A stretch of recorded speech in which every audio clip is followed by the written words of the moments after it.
Hello everyone, I'm Sushila Dipshetty, and in the previous video I had discussed about the syllabus, and today let's begin with the first unit. Also, I would like to say you that I don't want you guys to be worried about the completion of syllabus. We will go slow, but I definitely want you guys to be serious about the subject as it's a practical paper. It's very easy to score. You can easily score above 90 marks if you show some dedication and interest. So today in this video, let's see what is the origin of statistics, meaning and definition of statistics, functions and limitations of statistics. So this all comes under the unit 1 introduction. So the origin. Initially, statistics was originated as the science dealing with the administration of the state by the government. So also initially the facts and figures concerning the production of food, land under cultivation, defense force, population, etc. were called statistics, and subsequently the techniques used for the analysis of such facts were collectively called as statistics. So here facts and figures means the numbers, the numerical data. Also in India, a system of collecting official and administrative statistics existed more than 2000 years ago. So we can see that from Kautilya's Arthashastra, it is known that even in the period of Chandragupta Maurya, the registration of births was in practice. Also, a book written by Abdul Faisal in 1596, it is known that during the period of Akbar, statistical surveys were conducted. Later on, many great statisticians developed many useful techniques and theories, but among all of them, Sir Ronald A. Fisher developed and demonstrated the use of various statistical techniques in the applied fields such as agriculture, genetics, insurance, biometry, medicine, etc.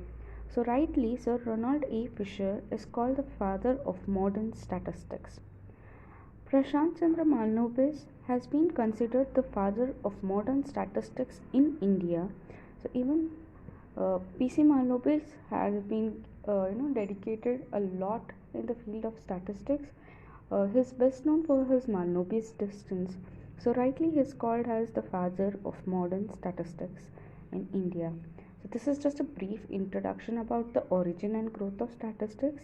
You can refer to the textbooks, so you'll get some detailed information regarding this.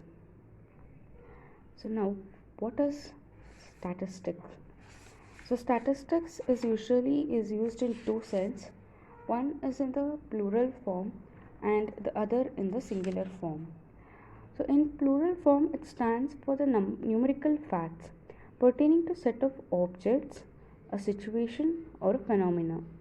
For example, here the statistics pertaining to result of a college, it can be given as 300 students took the examination. Among them, 254 students passed and 167 students passed in the first class. So this is the plural form of the statistics. In singular form, it stands for the science of collection, presentation, analysis, and interpretation of numerical data. So, coming to the definition of statistics, there are two definitions as we have seen. One is singular sense, other one is the plural sense. So, according to Croxton and Cowden, statistics is the science of collection, presentation, analysis, and interpretation of numerical data. So whenever you want to study something, the first thing we do is we collect the data in a systematic manner, and then when you have the raw data, it is very important to present it in a useful format, and then the presented data is analyzed using some statistical tools, and then we have to interpret the data that has been analyzed and give some meaningful results. So this all is for the numerical data. It cannot be studied for the qualitative data. So this is the singular sense that is singular definition of statistics. In plural sense, statistics is defined as, by statistics we mean the aggregate of facts affected to a marked extent by multiplicity of causes, numerically expressed, enumerated or estimated according to the reasonable standards of accuracy, collected in a systematic manner for predetermined purpose, and placed in relation to each other. So this is the plural definition of statistics, and all the points under this definition can be considered as the characteristic of statistics. That is the 7 points: aggregate of facts affected to a marked extent by multiplicity of causes. Here aggregate of facts means, a single fact cannot be analyzed. For example, Mr. Sharma is tall, so you can't get any information from such data. So you have to have some aggregate of facts. For example, we can study heights of a 40 students in a class, and we can comment upon the average height or what's the variation, etc. So only a collection of many facts can be called as statistics, not the single fact. So statistics are affected to a marked extent by multiplicity of causes.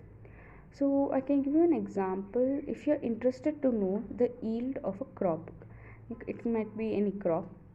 So to get the yield, many factors are involved and are considered. For example, the fertility of a soil or the amount of rainfall, quality of seeds used, and quantity of fertilizer used, etc. So these factors in turn are the results of many other factors. So then we can say statistics are rightly affected to a marked extent by multiplicity of causes. And then statistics are numerically expressed. So only numerical facts can be statistically analyzed.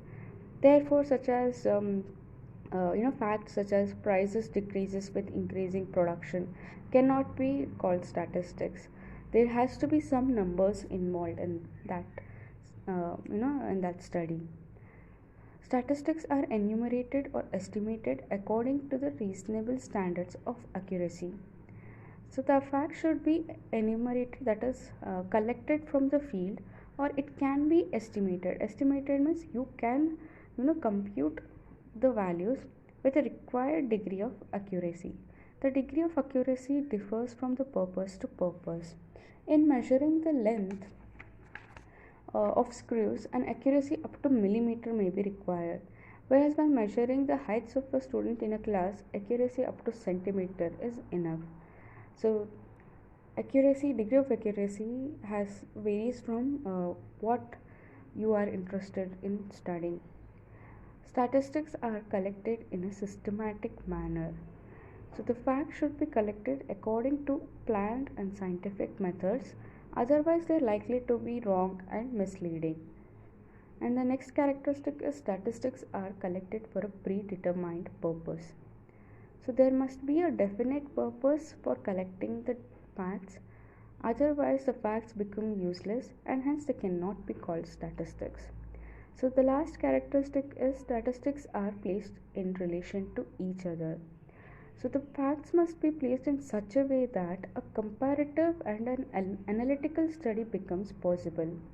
So thus only related facts which are arranged in logical order can be called statistics.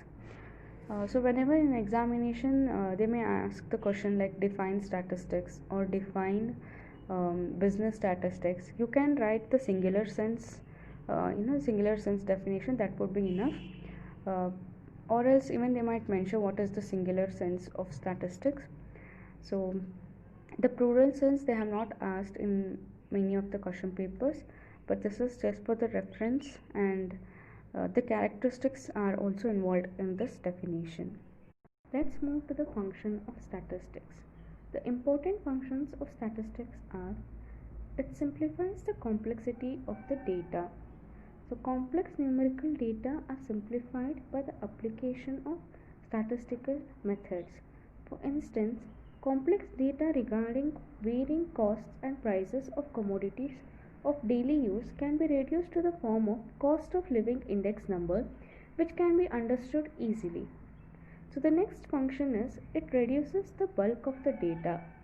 So the voluminous data could be reduced to a few figures such as percentages, averages, coefficients, etc. So the third function is it adds precision to the thinking. Statistics helps in thinking of analyzing the data. By analyzing data, one should think which formula he or she has to use for the analysis, depending upon the data that they are interested to study. So the fourth function is it helps in comparing different set of figures. The imports and exports of a country may be compared with the other country imports and exports. So the next function is it guides in the formulation of policies and helps in planning.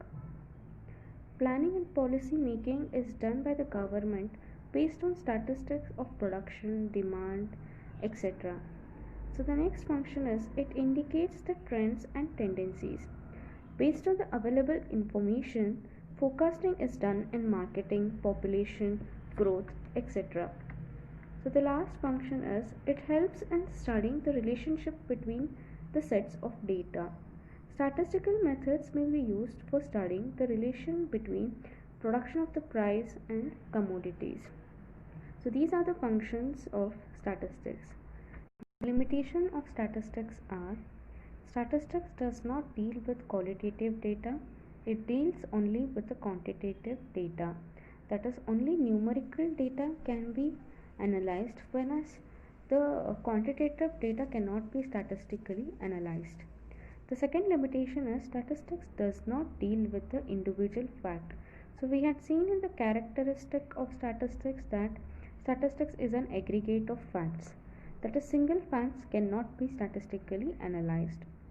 So the third limitation is statistical inferences are not exact. That is, statistical inferences are true only on an average. They are the probabilistic statements. So sometimes the inferences made may not be the exact answer. So the fourth limitation is statistics can be misused. Often statistics are misused by the politicians, businessmen and administrators. So increasing misuse of statistics has led to the increasing distrust in it. So the last limitation is common men cannot handle statistics properly. So only statisticians can handle statistics easily. Common man cannot understand how to apply formulas for the analysis. So this is for today's video. In the next video, I'll be dealing with some of the basic concepts that are used in the statistics. Thank you.